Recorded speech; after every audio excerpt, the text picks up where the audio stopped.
সুন্দরবনের একাধিক আসনে তৃণমূল কংগ্রেসের হার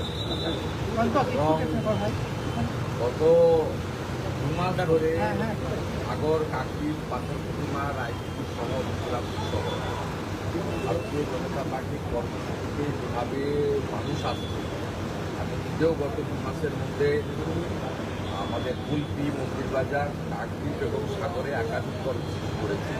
মাননীয় স্বরাষ্ট্রমন্ত্রী রায়পুর ভয় পেয়েছে তৃণমূল, তাই যে গুলি বন্দুকগুলো রাখা ছিল এখন বের করেছে।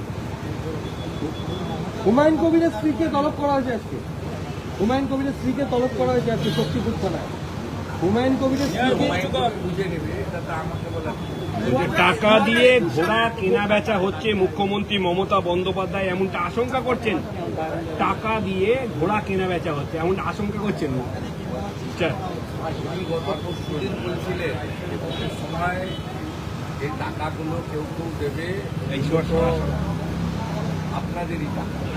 অর্থাৎ উনি ভোটের আগে যুবকদের চাকরি না দিয়ে 15 বছর ধরে 1,500 টাকা অ্যাকাউন্টে ঢুকাচ্ছেন। তিনি মহিলাদের 500 টাকা বৃদ্ধি করে তাদেরকে আরজিকরের ঘটনা, তামান্নার ঘটনা, বকটুই ঘটনা, দুর্গাপুর আইসিসির ঘটনা ভুলিয়ে দিতে চাইছেন। সেটা তো উনি করছেন। ভারতীয় জনতা পার্টি রাষ্ট্রবাদের পক্ষে পরিবর্তনের লক্ষ্যে কাজ করছে এবং বিকল্প ভারতীয় জনতা পার্টি এটা 3-3টে বড় নির্বাচনে প্রমাণ হয়েছে। 19, 21 এবং 24 এত চেষ্টা করে ছাপ্পা মেরে ক্যামেরা বন্ধ করে 300 বিজেপি কর্মীকে খুন করেও 40% কাছাকাছি ভোট এবং 2,30,00,000 ভোটার, এই ভোটারের প্রায় 99% সনাতনী হিন্দু এবং আদিবাসী। আমাদেরকে নিচের দিকে নামাতে উনি পারেন। অতএব এই নির্বাচনে আর 2000 নাম্বার যেতে হবে। কেউ, আমি তো 6 দিন ধরে গ্রামেই থাকলাম, মানে একেবারে বাংলাদেশের কাছাকাছি মুসলিগঞ্জ, রংপুরের বর্ডার, হলদিবাড়ি থেকে শুরু করে জলপাইগুড়ি হয়ে গতকাল কোতলপুর, দাস, সোনামুখী হয়ে রাত্রে বড়গোলাতে শেষ করে আমি দেখে এসেছি মানুষ ডিসিশন নিয়ে ফেলেছে।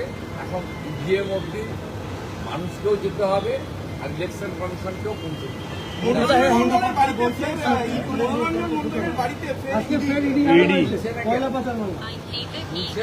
মনোরঞ্জনকে 100 কোটি টাকা মিনিমাম তুলিয়েছে ওনার বসেরা, পুলিশের। মনোরঞ্জনকে তুললে, হেফাজতে নিলে ও 50 টাকা রেখে 75 টাকা কালীঘাটের কোথায় পাঠিয়েছে বলে। দাদা হিন্দি আছে, দাদা হিন্দি আছে, একটা হিন্দি দাদা, একটা হিন্দি দাদা।